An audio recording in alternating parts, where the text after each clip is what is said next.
ఓం మహాగణాధిపతయే నమః. ఓం గురుభ్యో నమః. ఓం శ్రీమాత్రే నమః. పరమేశ్వర స్వరూపమైనటువంటి జ్యోతిష, వాస్తు మరియు ఇతర అనేకమైనటువంటి శాస్త్రములను మనకు అందించినటువంటి మహర్షులకి నమస్కారం. హయగ్రీవ హయగ్రీవ హయగ్రీవేతియో వదేత్ తస్య నిస్సరతే వాణి జన్హుకన్యా ప్రవాహవత్. అరుణాం కరుణాతరంగితాక్షీం ధృతపాశాంకుశపుష్పబాణచాపాం మణిమాదిభిరావృతాం మయూకైః అహమిత్యేవ విభావయే భవానీం. శ్రీమాత్రే నమః. మన సబ్స్క్రైబర్స్కి, చూసినటువంటి ప్రేక్షకులందరికీ కూడా ఆ యొక్క లలిత అమ్మవారి యొక్క అనుగ్రహం పరిపూర్ణంగా ఉండాలని మనస్ఫూర్తిగా కోరుకుంటూ, ఇవాళ ఈ ఎపిసోడ్లో మనం చెప్పుకోబోయేటువంటి విషయం ఏమిటి అని చెప్పి చూసుకున్నట్లయితే, ప్రతి వ్యక్తికి కూడా రుణము, రోగము, శత్రుత్వము ఏర్పడుతూ ఉంటాయి. ప్లస్ వీటితో పాటు ధన ఆదాయం పెరగాలి.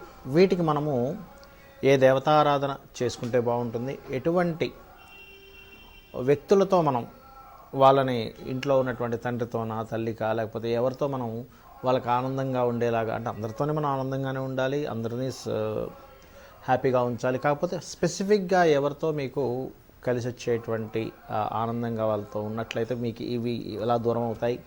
అదేవిధంగా ఏ రోజు పాస్టింగ్ ఉంటే అది క్లియర్ అవుతుంది. అలాగే మీ ఫోన్ స్క్రీన్ మీద ఉదయాన్నే లేచిన వెంటనే ఏ దేవతా స్వరూపాన్ని కనుక మీరు ఉంచుకున్నట్లయితే మీకు అది అద్భుతమైన ఫలితాలు ఇస్తుందనేటువంటి అనేకమైన అంశాలు ఇప్పుడు మనం ఈ యొక్క ఎపిసోడ్లో చెప్పుకుందాం. ఇక తులా లగ్నము ఆర్ తులా రాశి వారికి మీకు రుణము, రోగము, శత్రుత్వము తగ్గాలి.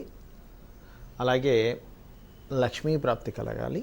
అంటే ఏ దేవత ఆరాధన, ఏ దానము, ఏ రోజు పాస్టింగ్ ఉండాలి, ఎవరిని స్క్రీన్ మీద మీరు ఉదయాన్నే నిద్ర లేవగానే పెట్టుకుంటే బాగుంటుందనేటువంటి అంశాలన్నీ కూడా మనం ఇప్పుడు చెప్పుకుందాం. ముఖ్యంగా తులావారికి కనుక చూసుకున్నట్లయితే పంచమ స్థాన అధిపతి శని భగవానుడు అవుతాడు, గుర్తుపెట్టుకోండి. 6వ స్థానాధిపతి గురువు అవుతాడు. కాబట్టి మీరు ముఖ్యంగా ఆరాధించాల్సినటువంటిది వెంకటేశ్వర స్వామి యొక్క ఆరాధన అంటే ఏం చేయాలండి? ఉదయాన్నే నిద్ర లేచిన తర్వాత కాలకృత్యాలు తీర్చుకొని వెంకటేశ్వర స్వామి దగ్గర ఒక దీపారాధన చేసి ఆచమనం చేసుకొని వెంకటేశ్వర స్వామి స్తోత్రాలు చదువుకుంటారు అంతే. ఆరాధన అంటే మనం ఏదో అనుకుంటున్నాం కాదు. ఇంకొక కోణం ఉంది ఇందులో.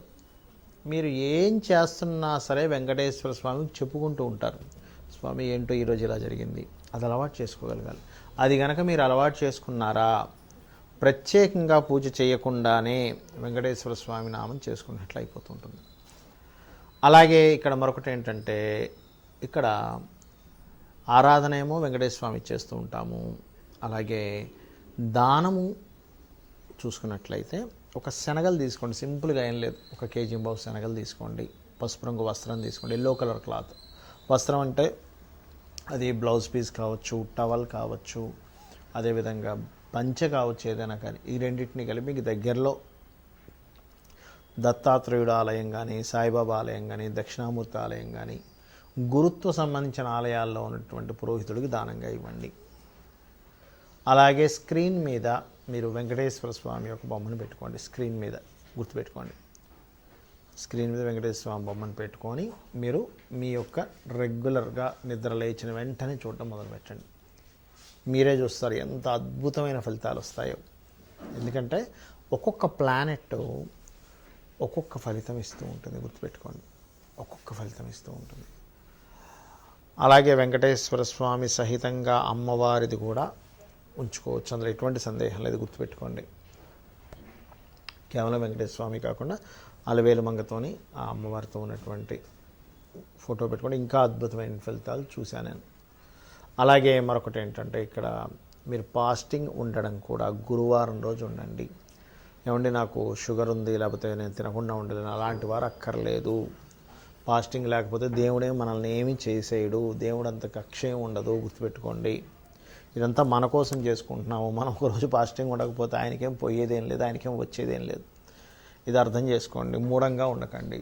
పాస్టింగ్ అనేది ఏంటంటే ఆరోగ్యానికి కూడా మంచిది, ఒక రోజుగానే మనం సెలవు ఇచ్చినట్లయితే. అలా అని ఆల్రెడీ ఇబ్బంది పడుతున్న వారు, తినకుండా ఉండలేని వారిని ఉండమని ఎక్కడ శాస్త్రంలో ఎక్కడా లేదు, గుర్తుపెట్టుకోండి. అలాంటప్పుడు ఏం చేయొచ్చు?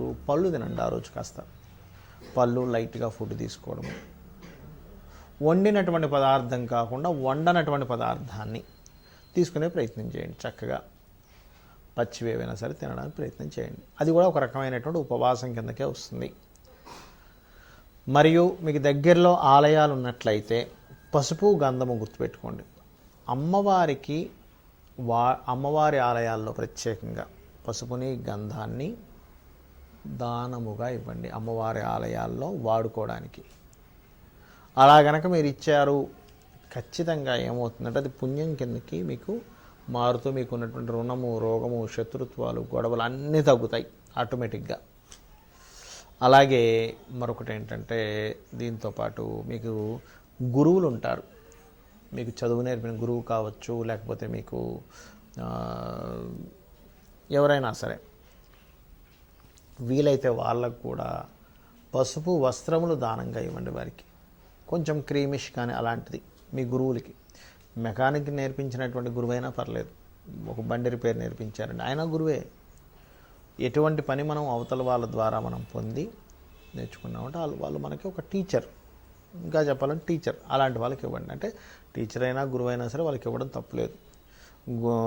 మనకి చాలామంది ఏమంటారంటే గురువు ఉన్నటువంటి వాడే గురువు అవుతారు, వేరే వాళ్ళందరినీ గురువు అనకూడదు అంటూ ఉంటారు. అది కూడా కొంతవరకు వాళ్ళు తప్పేం లేదు. కాకపోతే ఏంటంటే వీళ్ళని గౌరవించడంలో కూడా మనము ఎప్పుడైతే వీళ్ళని గౌరవిస్తూ మనం ఎవరి దగ్గర నుంచి అయితే మనం ఎటువంటి విద్య నేర్చుకున్నామో వాళ్ళని గౌరవించడం వల్ల ఎటువంటి తప్పిదము లేదు, ఇది అర్థం చేసుకోండి. అలాగే మరొకటి ఏంటంటే ఇక్కడ వీటితో పాటు మీరు ఏ సమయంలో ఇవ్వాలి, ఇవి గురుహోరల్లో ఇచ్చినట్లయితే మరింత ఫలితాలు ఉంటాయి. మీరు వెంకటేశ్వర స్వామికి సంబంధించిన ఆరాధన మీరు కనుక శనిహోరల్లో ఆరు గురుహోరల్లో కూడా చేసినా కూడా మంచి ఫలితం ఉంటుంది. అయితే శనిహోర అంటే ఉదయం పూట, శనివారం పూట పొద్దున పూట ఉంటుంది, సూర్యోదయం నుంచి 1 గంట సేపు, గురువారం పూట ఒక పొద్దున పూట ఉంటుంది గురుహోర. ఈ సమయాల్లో చేయండి. పొరపాటును కూడా మీరు గురువులతో ఎక్కడ గొడవ పెట్టుకోకండి. మీరు ఎంత గురువులతో గొడవలు పెట్టుకుంటూ ఉంటే మీకు అంత కర్మ మళ్ళా ఇంకా పెరుగుతూ ఉంటుంది, గుర్తుపెట్టుకోండి. అంటే పాస్ట్ లైఫ్లో చేసుకున్న కర్మే కాకుండా మరలా ఈ జన్మలో ఆ కర్మని ఇంకాస్త పెంచుకొని ఫ్రెష్గా ఇంకా పెంచుకుంటుంటారు. దానివల్ల మీ సమస్యలు తీరకపోగా ఇంకా పెరుగుతూ ఉంటాయి, అర్థం చేసుకోండి. అయితే ఇక్కడ నేను మీకు కొన్ని కండిషన్స్ చెప్తాను. ఏమిటది? ఇప్పుడు మనం చెప్పుకున్నటువంటిది ఏదైతే ఈ ప్రక్రియ ఉందో ఇన్ జనరల్గా మీది పలానా రాశి అయితే మేషమా, వృషభమా, మిథునమా, కర్కాటకమా, ఇలా మీది ఏ రాశి ఆర్ ఏ లగ్నం అయితే ఇంకా బాగా పనిచేస్తుంది. మీరు ఫస్ట్ తీసుకోవాల్సింది ఇక్కడ లగ్నం తీసుకోండి, సెకండ్ ఆప్షన్ రాశి తీసుకోండి. ఇది ఇన్ జనరల్ అనేది మీరు అర్థం చేసుకోండి.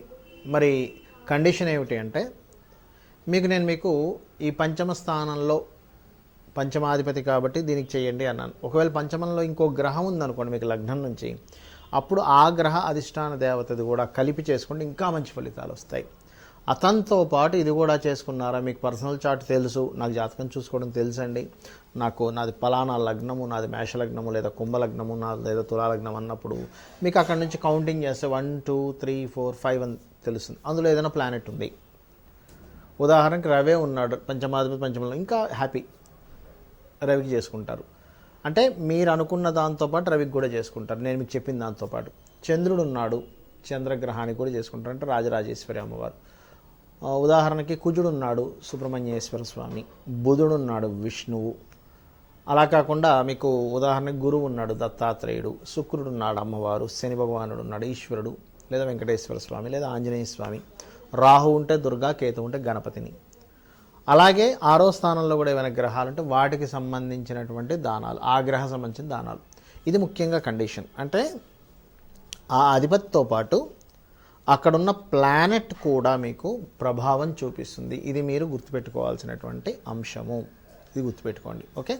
ఇది గుర్తుపెట్టుకొని ఈ రకంగా చేసుకొని మీ యొక్క ఇబ్బందులు, మీకున్నటువంటి ప్రాబ్లమ్స్ అన్నీ కూడా ఈ చిన్న చిట్కాతో మీరు తొలగించుకోవాలని మనస్ఫూర్తిగా కోరుకుంటూ, ఆ లలిత అమ్మవారి యొక్క అనుగ్రహము, ఆ నవగ్రహాల యొక్క అనుగ్రహం మీకు పరిపూర్ణంగా ఉండాలని మనస్ఫూర్తిగా మరోసారి కోరుకుంటూ శ్రీమాత్రే నమః.